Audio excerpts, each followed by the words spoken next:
Ceci est un livre audio autogénéré par Google. Préface. Pour l'avoir fréquenté pendant plusieurs années et avoir rédigé le premier livre sur sa personne, je me réjouis de préfacer ce livre qui porte essentiellement sur l'hommage aux héros casamançais et à la reine Alinhito-Wediata de Cabrousse. L'histoire de la Casamance. La foi et le patriotisme casamançais. La contribution à la résistance et à la renaissance de la Casamance. La vie de l'abbé Diamacoune Senghor repose surtout sur deux piliers fondamentaux et indissociables. Son engagement religieux en sa qualité de prêtre. Son œuvre politique pour avoir été le principal réveilleur, le leader charismatique, le porte-parole et le secrétaire général du Mouvement des Forces démocratiques de la Casamance, MFDC, avec comme secrétaire général adjoint son fidèle de tous les temps Mamadou Nkrumah Abou Sané. Connu par ses discours et déclarations en faveur de l'indépendance de la Casamance jusqu'à sa mort, il défend la thèse selon laquelle la Casamance n'est jamais partie intégrante du Sénégal. Pour étayer ses propos, il évoque des faits et actes historiques des périodes coloniales et postcoloniales. L'abbé Diamacoune est l'un des rares cadres casamançais de sa génération à oser se prononcer en faveur de l'indépendance. Ses discours et ses écrits sont entièrement épousés par une grande partie des Casamançais. Ils inspirent, légitiment et servent de repère au groupe de Mamadou Nkrumah Sané et aux autres qui par ailleurs constituent le noyau dur des principaux acteurs de la marche du 26 décembre 1982. Cet événement est celui qui marque le point de départ de la guerre qui continue de sévir en Casamance, plus connue sous le vocable « crise casamançaise ». Pour son nationalisme, l'énigmatique abbé Diamacoune Senghor est arrêté à 2 reprises. Il est condamné à 5 ans d'emprisonnement ferme. Malgré tout, ses écrits se donnent corps et âme pour le souhait de voir son cercueil recouvert d'un linceul aux couleurs du drapeau casamançais. En sa qualité d'homme de Dieu, avec insistance, l'abbé Diamacoune Senghor soutient qu'il n'a jamais invité quelqu'un à prendre les armes pour lutter contre l'État du Sénégal. Jusqu'à sa mort, il s'est investi pour le retour de la paix, face à cette guerre que le Sénégal impose à son pays, la Casamance. Selon lui, cette paix doit passer par une véritable négociation, dans la justice et la vérité. Ses écrits et discours de 1978 à 1982 sont peu connus. Voilà pourquoi ce livre qui les découvre est une perle d'informations dont la connaissance et l'exploitation aideraient à la compréhension de la crise casamançaise, voire à sa résolution définitive. Le conflit casamançais est si complexe qu'il nécessite que tout document et développement, indépendamment des origines, soit lu et exploité avec beaucoup de recul pour en saisir la substance essentielle.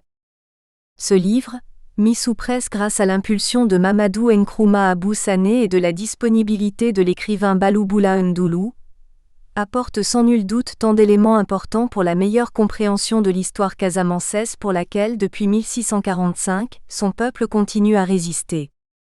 À tous ceux qui s'intéressent à la nébuleuse problématique de la guerre en Casamance, ce livre offre une bonne lecture de la vraie histoire des peuples de Casamance. René Capin-Bassène, Bourreau-Fédiola, mars 2015. Comme son palmier, qui enfonce et répand ses racines dans la fertilité de son sol et de ses eaux, pour mieux s'élever dans les hauteurs, et humer la fécondité et la prospérité soufflant des 4 vents. Ainsi la Casamance, profondément enracinée dans l'humus fertile de la fidélité aux ancêtres, s'élève-t-elle dans les cieux du courage, de la lucidité et de l'espérance, pour voir poindre des 4 coins de l'horizon les prémices d'une moisson abondante, d'un amour, d'une paix, d'une prospérité et d'une civilisation sans frontières. Ut palma florebit, psaume 92 à 13. Debout, Mamadou Diémé l'abbé Diamacoune, Sarani Mangabadian accroupi Malamine Diédiou. L'abbé Augustin Diamacoune Senghor. L'abbé Augustin Diamacoune Senghor est né le 4 avril 1928 à Oussouye en Casamance, où il est ordonné prêtre le 4 avril 1956. Personnage charismatique, durant toute sa vie, il a lutté pour la paix en Casamance et l'indépendance du peuple casamançais, ce qui lui a valu 21 tentatives d'assassinat dont il s'en est miraculeusement échappé. Le 23 décembre 1982, il est arrêté puis incarcéré. Sa condamnation de 5 ans d'emprisonnement ferme pour atteinte à l'intégrité de l'État sénégalais est prononcée le 13 décembre 1983. Après 4 ans de détention, le prisonnier est libéré le 23 décembre 1987. Cette liberté est rompue le 14 juin 1990, date à laquelle il est de nouveau arrêté pour les mêmes motifs. C'est dans les prisons du Sénégal, notamment de Dakar et de Thiès, qu'il purge la peine. Dans sa lettre du 14 juillet adressée au secrétaire général de l'ONU, l'abbé Diamacoune Senghor écrit « Je suis et milite pour l'indépendance de la Casamance, mais par la voie pacifique, juridique, politique et diplomatique. » Ces lettres du 25 décembre 1980 et du 22 avril 1981, adressées au président sénégalais Léopold Sédar Senghor, ainsi que celle du 12 mai 1982 écrite au président sénégalais Abdou Diouf, constituent bien des preuves de son appel au règlement pacifique du problème de la souveraineté évidente et naturelle du pays de la Casamance. Curieusement, à ces lettres, aucune réponse en retour de la part des destinataires. Pour la même volonté de résolution pacifique du problème d'intégrité du territoire casamançais, entre 1983 à 1987, il adresse 6 lettres au président de la République française. Aussi, il contacte le secrétaire général de l'Organisation des Nations Unies, ONU. Devenu secrétaire général du Mouvement des Forces démocratiques de la Casamance, MFDC, par la force de la confiance que lui accorde la quasi-totalité du peuple casamançais, il continue son œuvre de paix et d'indépendance de la Casamance, soutenue de plus en plus par la communauté internationale. Longtemps privé de liberté de ses mouvements et gardé en résidence surveillée à Ziguinchor, il a fallu compter sur le support de la population casamançaise et la détermination des responsables du MFDC, tels que Mamadou Nkrumah Abou Sané, en exil en France depuis 1991, pour continuer le combat. De cet engagement, Mamadou Nkrumah Abou Sané s'exprime en ces termes. Cette lutte durera le temps qu'il faudra. Nous finirons par faire partir l'armée sénégalaise. Nous ne sommes pas des Sénégalais. La résistance est une tradition de la Casamance. C'est ici qu'est né l'un des plus anciens mouvements indépendantistes. Dès le 20 mars 1914, 2 ans après l'ANC sud-africain, il demandait l'autonomie politique. Apparu dès 1947 sous la colonisation française, le mouvement indépendantiste casamançais bascule dans la lutte armée, notamment à partir de la manifestation du 26 décembre 1982. Casamance, un pays d'Afrique. L'histoire récente, celle juste avant les indépendances en Afrique francophone, enseigne que la Casamance est loin d'être une région du Sénégal. Le nom de la Casamance vient de son fleuve, qui l'arrose sur 300 km. La Casamance, située à l'ouest de l'Afrique, couvre une population d'environ 980 000 habitants sur une superficie avoisinant 30 000 km². Géographiquement, le territoire casamançais est limité. Au nord par la Gambie, ancienne colonie anglaise. Au sud par la Guinée-Bissau, ex-colonie portugaise et Guinée-Conakry. À l'est par le Mali et le fleuve Gambie. À l'ouest par l'océan Atlantique, sur 86 km de côte. Grâce aux paramètres ci-après, le pays de l'abbé Diamacoune Senghor offre un véritable grenier africain. Climat tropical, température moyenne de 28 degrés Celsius. Pluviométrie moyenne de 1400 mm par an. Densité environ 27 habitants au kilomètre 2. 80% de la population œuvre pour des activités agricoles. Culture du riz, 40 000 hectares de rizières avec 50 000 tonnes de riz par an, d'arachide, huile d'arachide génère 90% des activités du port. 86 km de côte sur l'océan Atlantique. Énorme richesse halieutique et potentialité pour la pêche maritime, lagunaire, fluviale, grâce au fleuve Casamance et ses multiples bôlons, qui offrent plus de 80 espèces de poissons, favorisant ainsi la transformation du poisson. Les grandes palmeraies favorisent la production de l'huile de palme et permettent une récolte annuelle de 300 litres d'alcool de bunuc, alcool de palme. Carte géopolitique de la Casamance, Saint-Louis 07 mars 1884. Carte ethnique de la Casamance, Errata, au lieu de Bassari, lire Bazari au lieu de Baïnouk, lire Bénouk. Parc national de Casamance, appelé aujourd'hui Niokolo-Koba. Casamance, rattaché à la colonie française du Sénégal. Casamance avant rattachement, à la colonie française du Sénégal. En résumé, la Casamance, pays du charismatique abbé Diamacoune Senghor, fertilisé par une importante hydrographie et des abondantes pluies, dispose d'une forêt dense et d'une végétation luxuriante cernée des rizières et des mangroves, des vergers et des plages magnifiques, offre bien un jardin d'Éden. Comme c'est le cas dans la majorité des pays africains, la Casamance compte plusieurs ethnies. 80% de sa population est constituée des Diola, Mandingues et Peuls. 20% de cette population se répartit entre les Baïnoks, Mandjak, Mancagne et Balante, Bassari, Soninké, Bambaras, etc. Les Diola sont majoritaires, ils représentent 60% de la population casamançaise. Historiquement, Dominique Darbon dans le journal La Voix de la Casamance, et Alain Frilet du quotidien français Libération nous découvrent chacun un texte proche de la réalité. La Voix de la Casamance, une parole Diola. Chacun se rappelle les mouvements de mécontentement et les émeutes qui ont parcouru la région la plus méridionale du Sénégal, la Casamance, en 1981, grève du lycée Djignabo, et surtout en décembre 1982 et décembre 1983. Ces révoltes à répétition, qui ont concerné la grande majorité des populations de Basse-Casamance, département d'Oussouye, de Ziguinchor et de Bignona, ont reposé un problème ancien que tout le monde croyait sinon résolu, du moins très efficacement étouffé par le gouvernement sénégalais. Or, la Casamance par sa population, sa position géographique, les conditions historiques de sa colonisation et de son rattachement à la colonie française du Sénégal, ses potentialités économiques et ses systèmes de production agricole, garde une spécificité très grande, très fortement ancrée parmi les populations Diola. Dominique Darbon Hararé, 14 janvier 1985. Casamance, une guerre de revanche. Un conflit né de la décolonisation. Avec la poussée vers l'ouest de l'empire mandingue du Mali au XVe siècle, et notamment vers l'actuelle Gambie, la basse Casamance avec ses mangroves et ses forêts inaccessibles, devint le sanctuaire naturel des populations fuyant l'esclavagisme. Puis, après 4 siècles d'occupation par l'empire animiste du Gabou, les Français, en mettant fin à l'éphémère royaume Peul de Haute-Casamance et en absorbant le royaume de Ziguinchor que les Portugais n'avaient plus les moyens de défendre, se retrouvèrent au début du XXe siècle seuls maîtres d'un territoire dont ils délimitèrent les frontières avec les Portugais et les Anglais.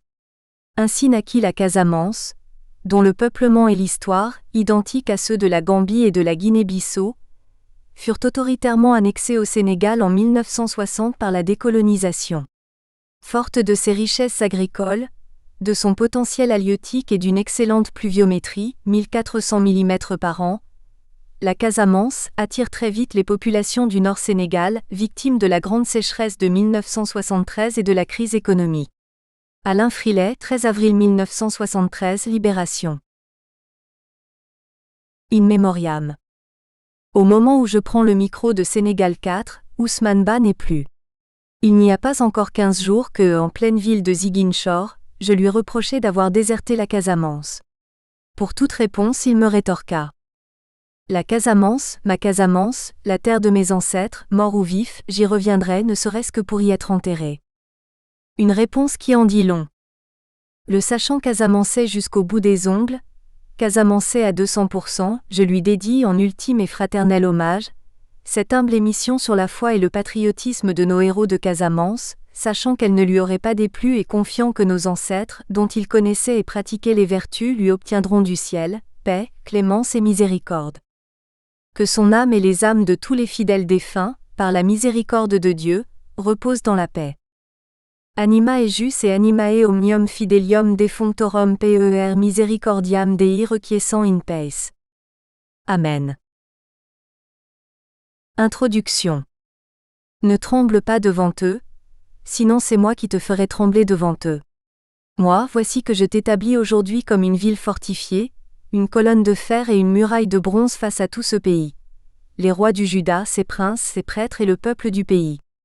Ils vont lutter contre toi, mais sans pouvoir te vaincre, car je suis avec toi pour te délivrer.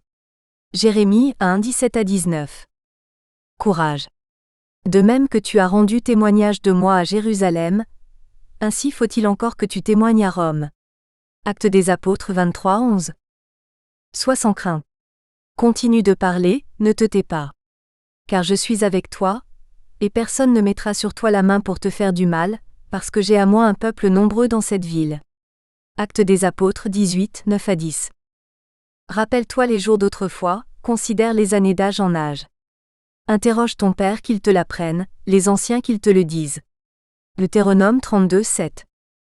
Ô Dieu, nous avons entendu de nos oreilles, nos pères nous ont raconté l'œuvre que tu fis de leurs jours, aux jours d'autrefois et par ta main. Psaume 44, 2. Mamadou Nkrumah Sané, secrétaire général du MFDC. Au milieu des innombrables populations de ton royaume, dans toutes les provinces, est dispersé un peuple inassimilable. Ses lois qui ne ressemblent à celles d'aucun autre, et les décrets royaux sont pour lui lettre morte. Les intérêts du roi ne permettent pas de le laisser tranquille. Esther 3, 8. Il m'a été vivement reproché d'avoir simplement mentionné la reine Aline Sitoé Diatta de Cabrousse, lors de mon émission Foi et Patriotisme, du 2 juillet 1978. Oui, je le reconnais, j'avais effectivement, et de propos délibérés, jugé opportun de glisser rapidement sur le cas Aline Sitoé, pour ne pas effaroucher certaines susceptibilités illégitimes d'ailleurs. Cependant, devant les réactions et les sentiments de frustration, pour ne pas dire d'indignation, de la part de mes fidèles auditeurs de souche casamançaise, je me dois de revenir sur le cas, ô bien délicat, de la reine Aline Sitoé. Pour dissiper tout malentendu, il faut d'abord replacer mon intervention dans le contexte religieux, d'une émission religieuse, d'ailleurs intitulée « Foi et patriotisme ». Et cela même si des allusions politiques ou militaires nous sont imposées par la nécessité, pour mieux le comprendre, de replacer le cas Aline Sitoé dans le contexte général du problème casamançais de toujours. Mais il faut se dire que jamais on n'a vu ni la sainteté, ni la foi, ni la religion, se promener toute seule dans les rues, ou dans les airs, ou dans la nature. Et cela est également vrai du patriotisme. Ce sont des réalités qui s'incarnent dans les individus, des personnes. Et ces hommes vivent et doivent vivre toutes ces réalités humaines, temporelles et spirituelles, surtout dans ce qu'elles ont de plus concret, de plus palpable, de plus élevé et de sublime. Ajoutons que ces hommes vivent sur terre, et généralement sur une terre qui est leur patrie, la terre de leur père, la terre des ancêtres. Ils affirment l'existence de cette terre, ils l'aiment, l'entretiennent, la développent, la défendent à cause de tout ce qu'elle représente pour eux et la proclament inaliénable. Tout croyant est citoyen de son pays, de sa patrie, de la terre de ses ancêtres. Avec ses frères et sœurs issus du terroir, et avec tous ceux que les vicissitudes de l'histoire en ont fait des citoyens et fils d'adoption, ils sont concernés par les droits et devoirs qui régissent leur commun vouloir de vie commune. Ces réalités qu'ils vivent sont d'ordre religieux, culturel, social, économique et politique. Nous savons cependant que cette patrie terrestre est un signe de la patrie céleste, la patrie de tous ceux qui, craignant et aimant Dieu, sont fils d'Abraham par la foi et l'espérance. En attendant ce grand rendez-vous céleste, chacun de nous vit sur terre dans sa patrie, la terre de ses ancêtres. Quand Jésus fut proche de Jérusalem, à la vue de la ville, il pleura sur elle. Luc 19, 41. Si Jésus a aimé sa patrie terrestre et a pleuré sur elle, peut-on aujourd'hui reprocher à un croyant pratiquant d'avoir en tant que citoyen un culte pour la terre de ses ancêtres? Ce sont là des interférences, de maniements délicats bien sûr, mais des réalités tout de même à ne pas ignorer ou sous-estimer. Ces fondements étant posés afin de dissiper tout malentendu, revenons sur une des dernières figures féminines de la résistance casamançaise inquiétée par l'administration coloniale française. Nous avons déjà mentionné, le 2 juillet 1978, les femmes des villages de Efok, Carouneit et de Dimbering, dans le département de Oussouye, celles de Balingor dans le département du Bignona. Je déclarais à ce propos, lors de notre émission sur Sainte Jeanne d'Arc, modèle de foi et de patriotisme, émission malheureusement et malencontreusement amputée de 20 minutes lors de sa retransmission, nous vous disions que En servant sa foi chrétienne et sa patrie française, Sainte Jeanne d'Arc nous apprend à nous aussi Casamançais, à servir et le Dieu unique, des chrétiens, des musulmans, des animistes et aussi à servir notre chère Casamance, notre patrie, la terre de nos ancêtres, qu'il faut servir de manière souveraine et digne d'elle. J'ajouterai ensuite, c'est dans ce contexte, à la fois d'enracinement et d'ouverture qu'il faut situer la promesse que je vous avais faite de revenir sur quelques figures, surtout féminines, Jeanne d'Arc étant une jeune fille. Revenir donc sur ces quelques héroïnes de la résistance casamançaise. 1. À Kinumelob Sambou à Oussouye. 2. À Wenterebe, à Siganar, département d'Oussouye. 3. À Loandiso Basen Tendung, dans le royaume Afiladio, département de Ziguinchor. Puis, je me suis contenté de nommer la reine Aline Sitoé Diatta de Cabrousse, dans le département de Oussouye. Oui, devant vos sentiments de frustration, pour ne pas dire devant vos réactions d'indignation, bien compréhensibles, je me dois aujourd'hui de revenir, quoi qu'il puisse maintenant m'advenir, sur la personnalité étonnante de la reine Aline Sitoé, la prêtresse de Cabrousse. Cette femme, avouons-le franchement, est un personnage et un élément gênant pour beaucoup de gens. Développement. Aline Sitoé fait problème. Et pour mieux aborder ce cas, c'en est un, réellement, posons comme des jalons quelques dates pour mémoire. Elles sont parfois approximatives, à 2 ou 3 ans près. Mais chose curieuse, elles s'espacent de 20 en 20, c'est-à-dire que tous les 20 ans, il s'est produit en pays Casa un événement important, comme si le nombre 20 avait une signification particulière, prédestinée. L'on serait tenté de le croire quand on sait que en Diola, le mot yi qui signifie 20, signifie aussi roi. C'est donc le symbole de la perfection. Rappelons que l'acclamation Ma'an, qui signifie Amen, parfait, sert aussi à interpeller le roi et se traduit sainteté, perfection. Rappelons-nous également que, tous les 25 ans environ, de grandes cérémonies religieuses se déroulent en pays Flup, célébrations dont l'échéance et l'ordre sont régis par le calendrier et la volonté du roi. Et comme les cérémonies préparatoires à ces solennités demandent des années pour leur célébration chronologique, l'échéance de ces fêtes ramène l'intervalle de 25 à 20 ans, donc au nombre royal, le nombre parfait. Mais enfin que disent ces dates ? 1903. Le Blanc achève d'occuper le Casa. Il s'installe à Oussouye, la capitale religieuse et politique. L'administration coloniale confisque, à son seul profit, tout le pouvoir politique dévolu au roi et au Conseil de la Nation. Exil sans retour du roi de Oussouye, Sialeb Diatta, originaire du village de Kaindo. Le grand prêtre de Oussouye, Diamouyo Diatta, organise la résistance, tantôt active, tantôt passive. Les Blancs ne relatent pas tous leurs échecs dans leurs archives. Le Casa plie et ne rompt pas. 1920. Une vingtaine d'années après, la France sort victorieuse d'une guerre, la Grande Guerre. Elle vient de chasser l'envahisseur, l'oppresseur, vive la liberté. Vive l'indépendance. Cette même année, la France achève d'imposer au Casa son joug colonial. Toute la machine coloniale est en place. Ce qu'elle n'accepte pas sur son territoire métropolitain, parce que mauvais, elle trouve bon de l'imposer au pays Flup. Marianne III, précisons la Troisième République française, se présente au Casa comme notre roi, avec ses attributs. Tenant d'une main, le coq gaulois et de l'autre, la francisque, tandis que le bonnet phrygien recouvre sa tête. La tâche est lourde au pays des rois à Umuzel et Sialeb. En cette même année 1920, voit le jour à Heure, autrement dit Cabrousse, dans un quartier de Nialou, celle qui sera Aline Sitoé Diatta, reine de Cabrousse. Le Casa plie et ne rompt pas. Il en sera sans cesse ainsi. Il attend toujours son heure, elle finit toujours par sonner. Donc 1920, fin de la pacification, naissance de Adjumbébé, alias Aline Sitoé. 1940. 20 ans après la pacification, la France est vaincue. Elle goûte à l'amertume du fruit, qu'elle faisait savourer aux populations du Casa. Le colonisateur est colonisé. Une main signe l'armistice. Une voix relève le défi et lance son fameux « appel à la résistance ». La France a le droit de résister à l'Allemagne, mais pas la Casamance à la France. 2 poids et 2 mesures. Vers cette même année 1940 se produisent les premières visions d'Aline Sitoé. Elle dit également entendre des voix. Le Casa bouge. Le Casa dit non à l'administration colonialiste. On connaît le reste. Comme le roi Sialébé, tout se termine pour la reine Aline Sitoé par l'exil sans retour. C'était les 28 et 29 janvier 1943. Elle arriva à Ziguinchor le 30 janvier 1943, sur le chemin de l'exil. Désormais l'ordre règne en Casamance. Illusion. 1960. 20 ans après l'appel du 18 juin 1940, un peu moins après l'exil de la reine Aline Sitoé de Cabrousse, tout le Casa est présent de corps ou d'esprit, au monument. Ce monument est simplement la place érigée par l'armée colonialiste, chargée de réprimer la révolte, la résistance du Casa.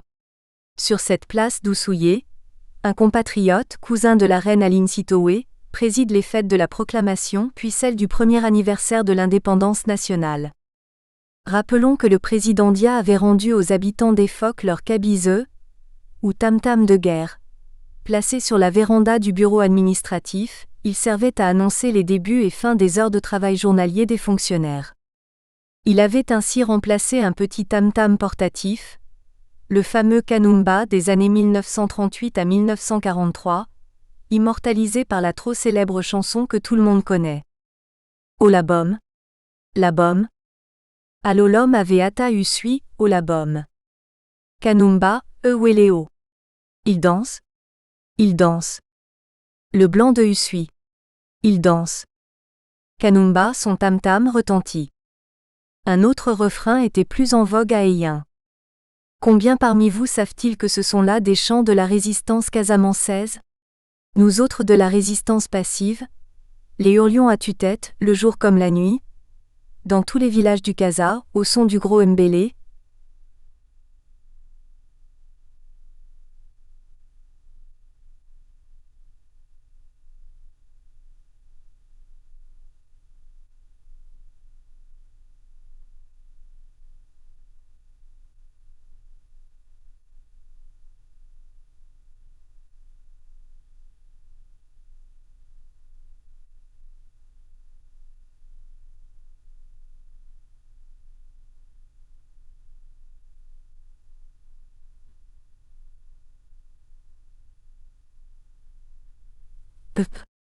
Excusez-moi le mot. J'ai gueulé ces refrains jusqu'à mon départ de chez moi pour la fondation et l'ouverture du pré-séminaire à Oussouye les 1er et 6 novembre 1939. Vers l'âge de 6 ans, j'ai vu brûler la barbe de mon grand-oncle maternel par les colons et leurs sbires noirs, parce que responsable, en tant que chef de village, de ce que le quota de bétail et de volailles exigé ne fût atteint. Mes camarades, plus âgés que moi, mimaient souvent cette scène pour rire et s'amuser. Quant à moi, j'ai pleuré et je pleurais de rage en me disant et en disant à qui voulait l'entendre : quand je serai grand, je vengerai mon grand-père, ma mère et mon pays. C'est peut-être ce que je fais aujourd'hui. À l'âge de 8 ans, devant les incendies des cases, les razzias des troupeaux, de la volaille et autres crimes des colons et de leurs valets noirs, chaque enfant du Casa avait déjà hautement conscience d'avoir à défendre selon ses moyens, hier, aujourd'hui comme demain, une patrie casamançaise, aujourd'hui livrée à de nouveaux conquérants. Car Casamançais je naquis. Casamançais je suis. Casamançais je mourrai. Et pas autre chose, croyez-moi. Toujours est-il que lorsque les habitants des Phoques entendaient à Oussouye retentir leurs cabiseux, les fils de ceux qui administrèrent de si bonnes raclées à main officiers français versaient d'abondantes larmes. 1960 à 1980. Exactement 20 ans d'intervalle, 20 le nombre sacré. Bien, que nous réserve l'an 1980. Je ne suis ni prophète, ni sorcier, mais je ne serais pas surpris que cette échéance nous fournisse de quoi éternuer. En effet, après tant d'années d'indépendance nationale, la Casamance n'accepte plus certaines choses.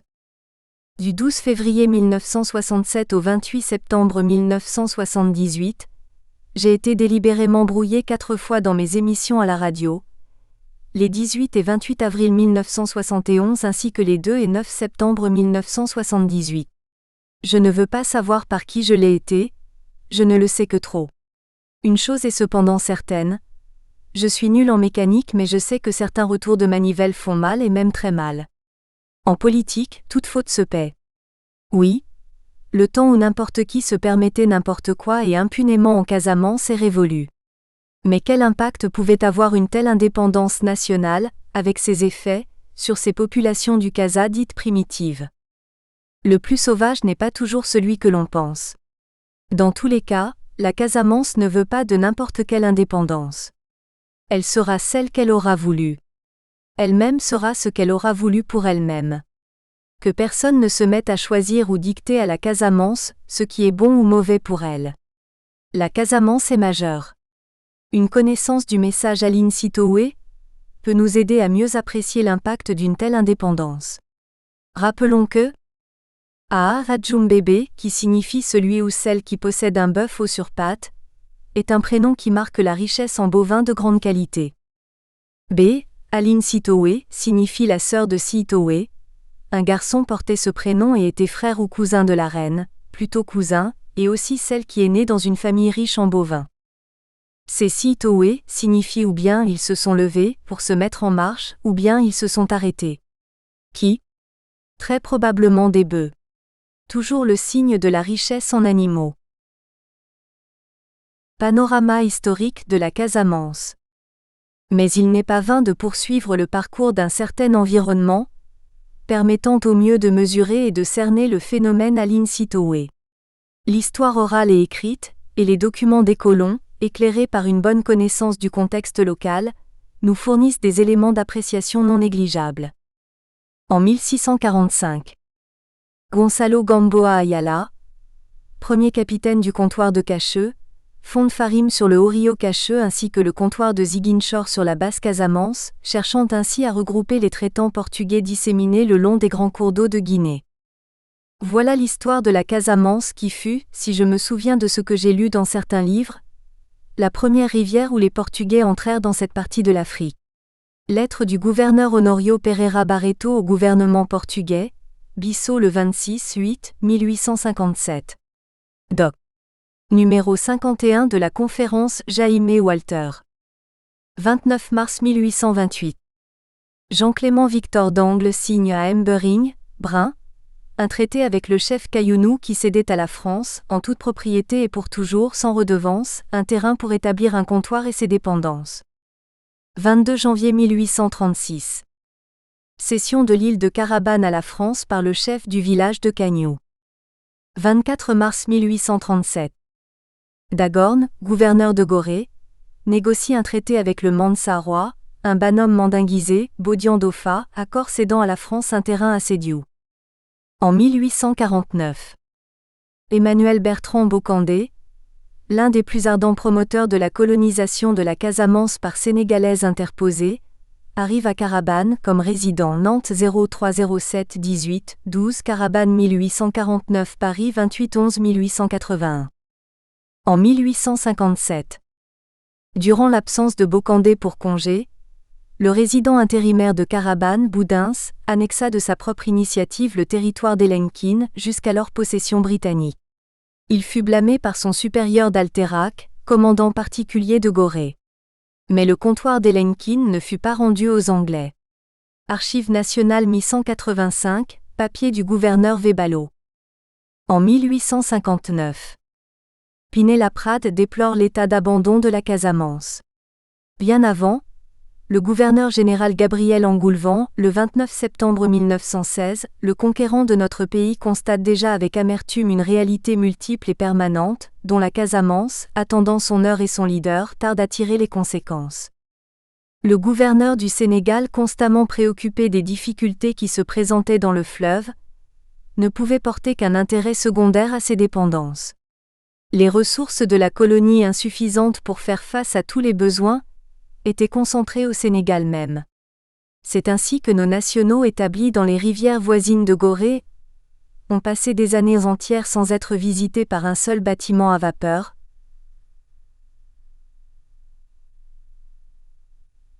Pendant 12 ans, Sédiou n'a vu qu'un seul bateau à vapeur tandis que le Sénégal et ses affluents étaient sillonnés dans tous les sens.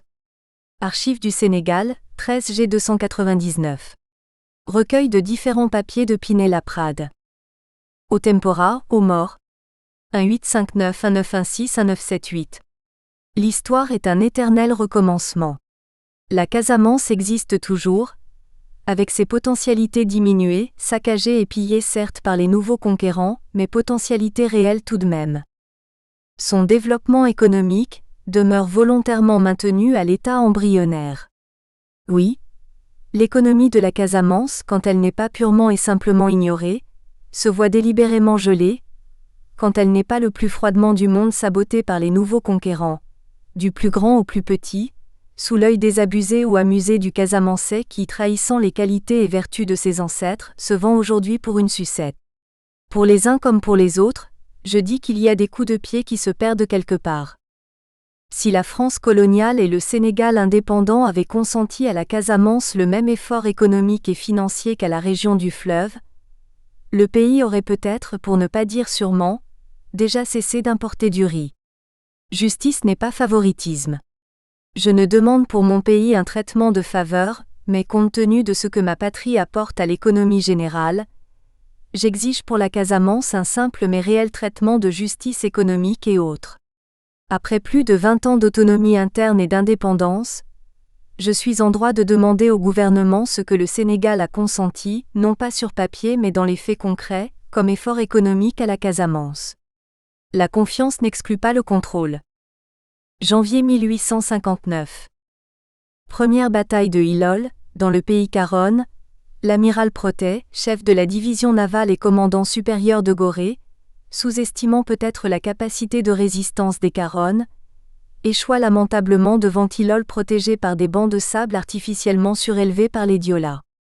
Prétextant le fort tyran des navires, mais en réalité refoulé par la coalition de tous les villages Caronnes, le gouverneur Protet se replia sur Carabane que les Diolas se promettaient d'attaquer, et dont il renforça la défense par une garnison de 50 marsouins, de l'infanterie de marine commandée par un officier. Il creusait ainsi le tombeau de son propre neveu en pays Caronne. 9 mars 1860. Deuxième bataille de Hilol. Pinet-Laprade obligea les Caronnes à se retrancher dans la grande forêt sacrée voisine du village. Quoi qu'il en ait dit, jamais les tirailleurs sénégalais ne parvinrent à les en déloger. Toute la nuit, le camp fut harcelé par une pluie de flèches des Caronnes. Les Français se contentèrent d'incendier le village évacué par les habitants, de rafler une centaine de bœufs et une trentaine de chèvres. Au fait dont s'honorent les fiers enfants de la Gaule. Le fils du roi est tué, mais la loi du talion, une flèche Caronne atteint mortellement le capitaine d'infanterie de marine Protet, neveu de l'amiral et gouverneur du même nom. Sa tombe pyramidale se trouve au cimetière catholique de Carabane. Un autre soldat est tué, et 23 autres blessés du côté des envahisseurs, toujours selon les papiers des Blancs. Archives du Sénégal, 1 des 16, expédition contre les Caronnes. Pratiquement, Pinet-Laprade n'a fait que razzier et incendier Hilol avant de cingler sur Thionck-et-Sile, en laissant retrancher dans le bois sacré les défenseurs de la localité aidés par les guerriers des autres villages Caronnes coalisés. 11 mars 1860. Bataille de Thionck-et-Sile.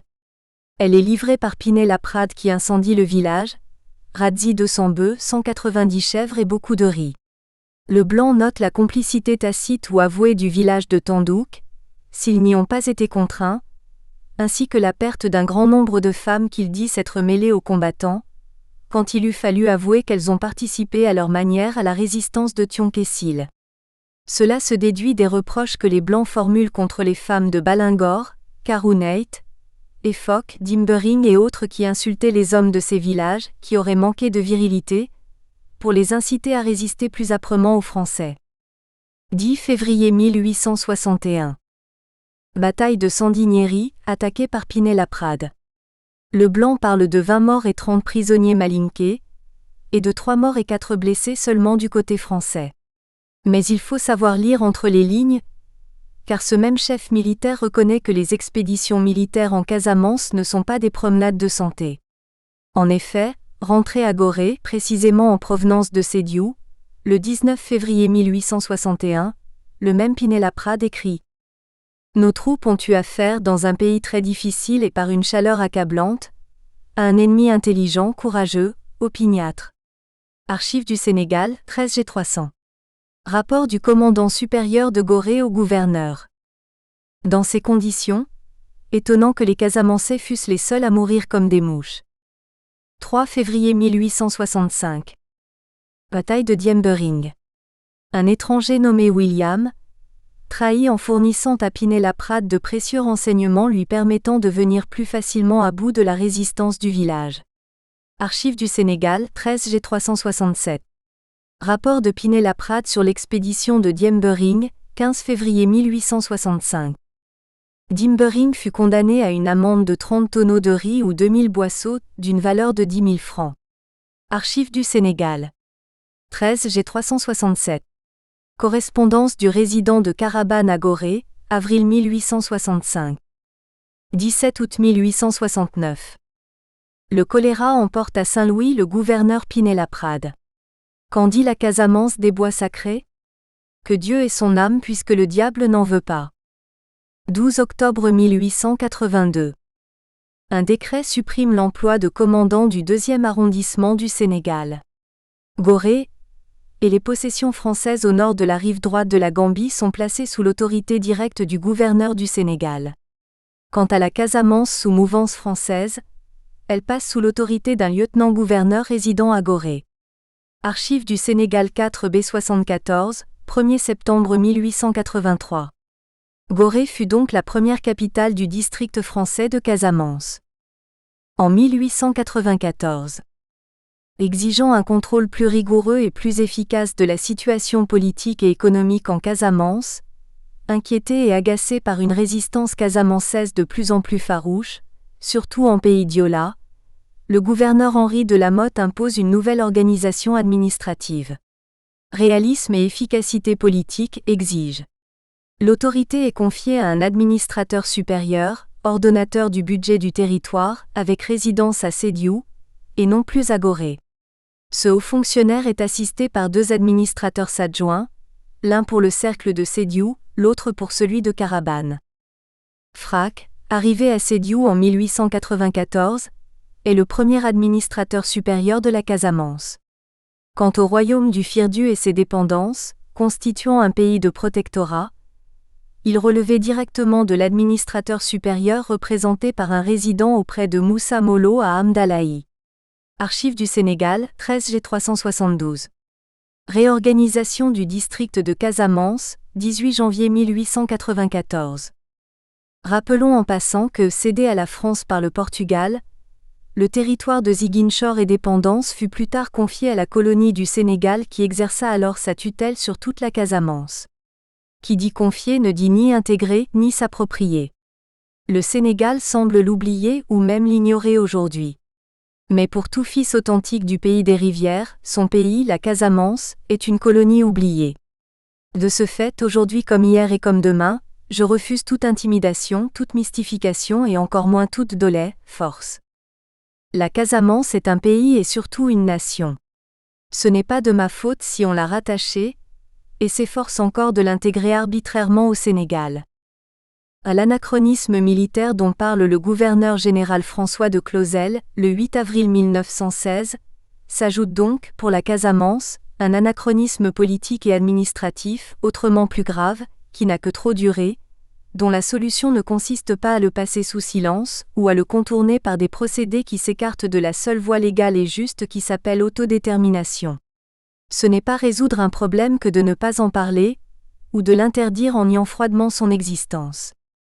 Oui, par ce décret du 12 octobre 1882 donnant à la Casamance son propre gouverneur par le transfert, en 1894, de Gorée à Sédhiou, de la capitale du district de Casamance, par la mise sous tutelle de la colonie du Sénégal du territoire portugais de la Casamance, cédée à la France par la fameuse Convention franco-portugaise de Paris du 12 mai 1886, avec la passation des pouvoirs officiellement le vendredi 13 mais effectivement le dimanche 22 avril 1888 à 8h07, par l'arrêté du 1er juin 1907, réorganisant la Casamance, par le fait que de l'autonomie interne à l'indépendance nationale du Sénégal, le colonisateur a maintenu le district de Casamance dans le statu quo ante, c'est-à-dire dans sa réalité et ses spécificités administratives propres, la France, en se retirant, a laissé au Sénégal ce cadeau empoisonné qu'est la Casamance. Oui, la France a laissé au Sénégal cette Casamance qui est un fruit beau et savoureux, trop savoureux même, armé cependant d'une épine très dangereuse au milieu, fruit que le Sénégal doit se garder de croquer à belles dents car la Casamance est une colonie oubliée. Elle dort mais son cœur veille. Avis aux latinistes, puisque nous sommes dans un pays de latinistes. Je traduis tout de même. Ego dormio et cor meum vigila. Je dors mais mon cœur veille. Cantique des Cantiques 5:2. En effet, de ce qui précède et par d'autres faits très nombreux, anciens ou récents, ont été mis en terre les germes d'un lourd, très lourd contentieux, à la fois politique, économique, social, culturel et moral, dont il n'est point nécessaire d'être prophète ou sorcier pour en déceler l'existence et la gravité, aussi pour prévoir que dans un avenir très proche, le Sénégal et la Casamance auront à en découdre et que c'est au Sénégal qu'il appartient de choisir entre l'émancipation et la libération. Il s'y ajoute un autre contentieux, affectif celui-là, que nous noterons en son temps.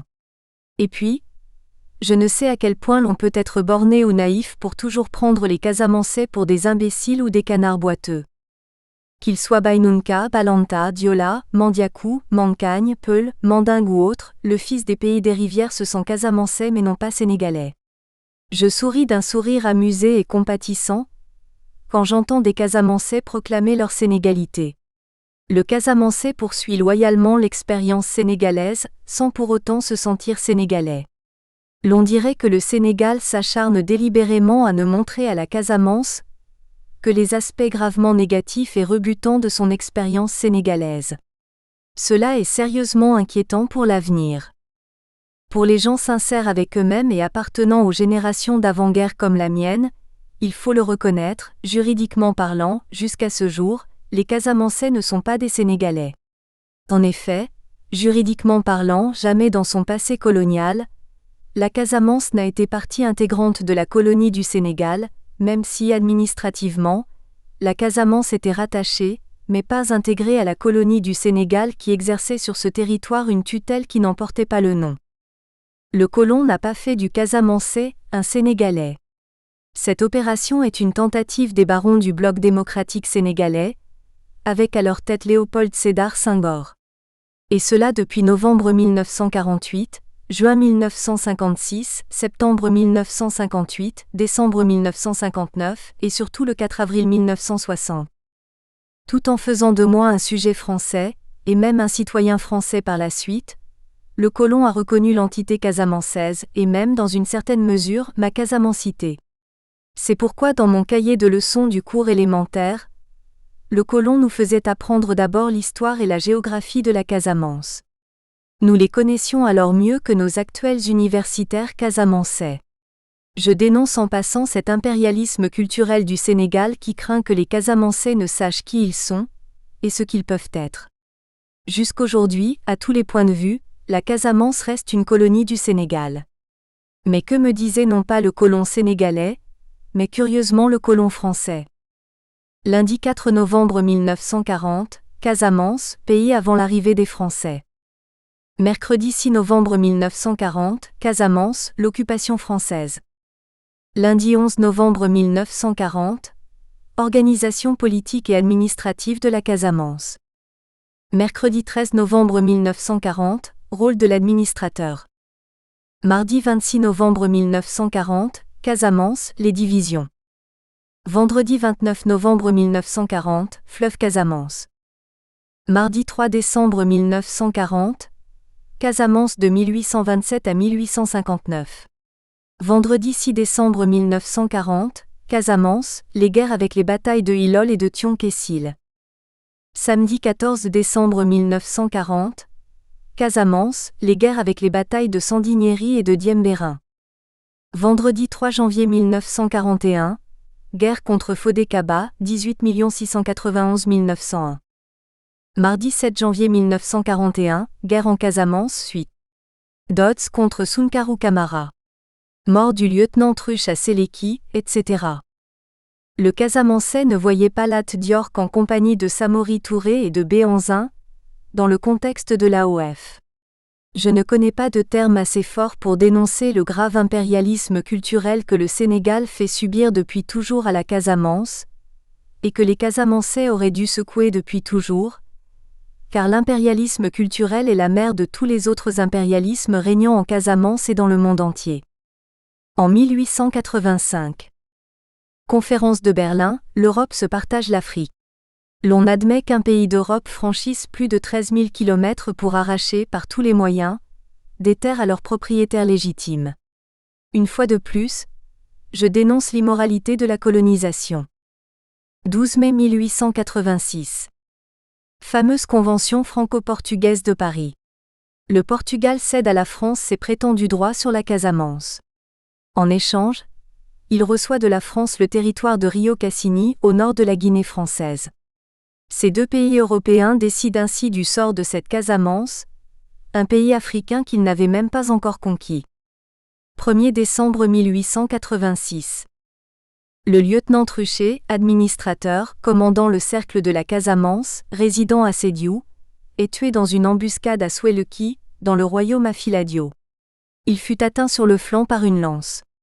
Les habitants emportèrent sa tête comme trophée de guerre, que le capitaine Opigé, successeur de Truchet, les obligea à rendre le 10 février 1887. Le canon avait déjà été récupéré le 5 janvier 1887. Une flèche à Ilol, une lance à Sweleki, bravo à nos ancêtres. Avec le lieutenant Truchet, périr. 1. Caporal Seguin. 2. Artilleur Renaudin. 3. Traitant de Courtadon. 4. 2 disciplinaires. 5. 7 Africains, dont l'interprète Souleymane Cissé. Ce fut un vrai désastre et une grande humiliation pour les armées françaises, de la part de Sweleki, ce village coriace, bombardé une dizaine de fois par les Français et qui peut, à juste titre, passer pour un village martyr de la résistance casamançaise. 22 avril 1888. À 8h07, la France prend officiellement possession de Ziguinchor et dépendance, pour le bonheur ou le malheur de la Casamance. Le chef de village est immédiatement destitué pour avoir refusé de faire acte d'allégeance à la France. Ça promet. Entre la lousitanité et la francité, et en attendant la sénégalité non moins refusée, les Ziguinchorois avaient, le plus simplement du monde, choisi la casamancité. Avec cela s'explique un peu plus de sympathie pour la lousitanité. Oui, la Casamance a toujours voulu et voudra toujours, quoi que l'on fasse, rester elle-même. 21 mai 1891. Le capitaine Forichon, administrateur de Sédhiou, est tué dans cette ville. Du 4 au 14 avril 1893. Bataille de Sindian. Du 3 mars au 15 avril 1893, 2 détachements de 27 soldats français, avec un sergent et un officier pour chacun, firent leur jonction avec les Malinqués de Fodé-Kaba dans le Foni contre les Diola. Destruction de Diamé le 29 mars 1893 et de Guiro le 2 avril 1893. Mais échec devant Sindian qui résista à un dur siège du 4 au 14 avril 1893. Bilan officiel de ce combat. 14 morts et 43 blessés parmi les Mandingues et 3 blessés chez leurs alliés français. Depuis 1880, le village de Sindian, sous la conduite du Diola Aoun Sané, tenait tête aux Mandingues de Fodé-Kaba. Le capitaine Grand, administrateur de Sédhiou, constatant l'inefficacité de l'aide fournie à Fodé-Kaba par les Français contre les Diola, tira cette conclusion désabusée. Nous citons. Les Diola ne se soumettront jamais à Fodé-Kaba. Ces guerriers ne sont que des pillards très forts et très courageux en plaine et dans la brousse, lorsqu'ils ont affaire aux femmes et aux enfants qu'ils recherchent avant tout. Archives nationales françaises. Rapport du capitaine Grand. Sénégal et dépendance 4, dossier 108B. 19 février 1894. Installation du poste de Bignona. Sa garnison sera renforcée en 1923 par les éléments de celle de Kemobol alors supprimés. De Bignona, dans cette Casamance qui restera toujours zone militaire, la France aura un œil vigilant dans le Boulouf, le royaume Afiladio et le Casa, éternels turbulents et perturbateurs incoercibles de la paix française. Aussi, jusqu'à moins d'une décade de l'indépendance nationale, le commandant de cercle de Bignona sera-t-il un officier de l'armée française. Le capitaine, comme l'ont toujours appelé les gens du pays, sera la source d'une incessante tension entre le pouvoir civil, représenté par l'administrateur supérieur, et le pouvoir militaire, représenté par les chefs hiérarchiques de cet officier, cumulant ces deux pouvoirs dans son domaine. Vers 1900. À Tuba, tout près de Sindina, mort à 82 ans environ, de l'insaisissable Sunkari Kamara que le commandant Dodds ne parvint jamais à capturer dans le département de Sédhiou, et qui ne déposa les armes que parce qu'il lui devenait impossible de guerroyer, en raison de l'âge et de la maladie. 22 mars 1901. Mort à 83 ans, de Ibrahima Fodé Kaba Doumbouya, dans son Tata de Médina, dans le Foni, attaqué par les troupes françaises du colonel Rouvel. En janvier 1903. Sous le commandement du capitaine Thierry Mauprat, les Français s'emparent de Oussouye, la capitale du Casa, exilent le roi Sialébé Diatta à Sédhiou, alors capitale administrative de la Casamance. Là, les Français laissèrent le roi mourir d'une grève de la faim qu'il avait faite pour ne pas transgresser les lois et les interdits hérités des ancêtres. Logique occidentale, un blanc ne doit pas mourir d'une grève de la faim. On mène des campagnes tapageuses en sa faveur. Mais un Casamançais, fût-il roi et grand prêtre, est une chose négligeable, peu digne d'attention et de considération, de commisération. Le docteur Maclot, administrateur supérieur, donc gouverneur de la Casamance, anthropologue et ethnologue à ses heures, fit don du squelette du roi Sialébé Diatta au Muséum de Paris où aujourd'hui encore, il est enregistré sous le numéro 19822. Mais le roi Sialébé partit pour son exil sans retour. La lutte continue sous la direction du grand prêtre de Oussouye, Diamouyo Diatta, à la fois ami de Djignabo Bassène, grand prêtre de Sweleki et allié de Ulika Bang, roi de Karoué en Guinée portugaise dont le nom fut transformé en Fodé Kaba, le troisième de ce prénom. A. Ibrahima Fodé Kaba Doumbouya. D. Fodé Kaba Tur. C. Ulika Bang égale Fodé Kaba.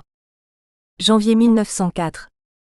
Le lieutenant Raymond, tombé dans une embuscade à Kaloué avec une dizaine de tirailleurs, prend la fuite devant les hommes du roi Fodé Kaba et du grand prêtre Diamouyo Diatta.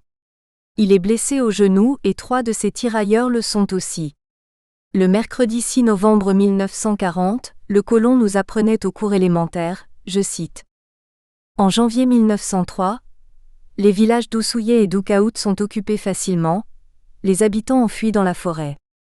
Cette fois janvier 1904, ce ne sont pas les Flups, retranchés dans la forêt pour mieux se défendre contre les canons des Blancs qui se sont sauvés, mais leurs ennemis qui d'habitude se moquaient d'eux. 17 mai 1906. Mort héroïque à Sweleki, de Djingbeu, transcrit Djignabo Badji ou Bassène, alias Bigolo, grand prêtre et chef dont le nom a été donné à un lycée qui n'a pas encore fini de faire parler de lui. Avec le redoutable Sibé Zondo, roi des Cils dans le royaume Afiladio, il mena une lutte implacable contre les Français. Revenant d'un conseil de guerre tenu à Essil par le roi Sibé Zondo, Djignabo tomba vers minuit lors de l'amorce d'une attaque surprise contre le camp du capitaine Larquet, plus vigilant que le lieutenant Truchet le 1er décembre 1886. Février 1908. Élection à Oussouye de Adjounkebe Diadiou comme successeur du roi Sialébé Diatta, sous le nom de Sibiluyan. Il est le père de Kaloumang et donc le grand-père du compatriote François Diadiou. Mars 1908. Le grand prêtre Diamouyo Diatta inflige des pertes aux Portugais du côté de la frontière. 16 à 17 et 18 mai 1909. Bataille de Youtou. Le résident Mathieu, resté à Efok, ayant trouvé la route barrée par les hommes de Fodé Kaba et de Diamouyo, ne peut secourir le lieutenant Duval en difficulté à Youtou, lequel finalement parvient à se dégager. 15 septembre 1912. Le père supérieur de la mission catholique de Ziguinchor rapporte à Monseigneur Hyacinthe Jalabert, vicaire apostolique de la Sénégambie, que, jusqu'à ce jour, le pays n'est pas considéré comme pacifié. 20 mars 1914. Les manifestants, porteurs de pancartes, réclament non pas au gouverneur du Sénégal, tuteur de la Casamance, mais au gouverneur général de l'Afrique occidentale française, William Ponty, pas simplement une autonomie financière, c'est un euphémisme, mais bel et bien une réelle autonomie territoriale et administrative de la Casamance. En 1916, les missionnaires catholiques de Ziguinchor, dans leur rapport destiné au vicaire apostolique de la Sénégambie, Monseigneur Jalabert, répètent que le pays de Casamance, surtout l'ouest de Ziguinchor, n'est pas encore pacifié. Force est de reconnaître aux Français qu'ils ne se trouvaient pas au pays de Lat Dior. 8 avril 1916. Le gouverneur général Clausel écrit au gouverneur du Sénégal Cor. Le moment me semble venu d'envisager comment, soit en transformant les procédés actuels d'administration, soit en modifiant la répartition des troupes stationnées en Basse-Casamance, nous pourrions arriver à ce que cette circonscription ne constitue plus une exception et un anachronisme dans l'ensemble de nos territoires de l'Afrique. Archives du Sénégal, 13G303. Ce qui signifie en clair que la Casamance est un pays non pacifié, encore indépendant. Oui, chaque fois qu'il s'agira de faire respecter son identité, sa personnalité, ses spécificités, ses réalités, sa mentalité, sa civilisation, ses langues et sa culture, et même pourquoi pas son entité territoriale héritée de l'histoire récente ou lointaine, la Casamance constituera toujours, qu'on le veuille ou pas, selon l'expression du gouverneur général Clausel lui-même, une exception et un anachronisme. Si exception et anachronisme sont synonymes d'indépendance nationale, je suis absolument d'accord là-dessus. Que personne ne s'y méprenne. 29 septembre 1916. Après Pinel-Laprade en 1859, c'est au tour du gouverneur général Gabriel Engoulevent de constater amèrement. Il m'apparaît que jusqu'ici, l'administration de la colonie du Sénégal s'est par trop désintéressée de cette portion lointaine mais riche de son domaine, que c'est à cette négligence regrettable qu'est due la persistance d'une situation intolérable. Je compte tout particulièrement sur vous pour mettre un terme à ces fâcheux errements, et pour accorder à la Casamance la même attention qu'à n'importe quelle autre partie de la colonie. Archives du Sénégal, 13G383. Le gouverneur général Engoulevent au gouverneur du... Nous espérons que vous avez apprécié cet aperçu. Pour continuer à écouter ce livre audio sur Google Play Livres, utilisez le lien dans la description de la vidéo.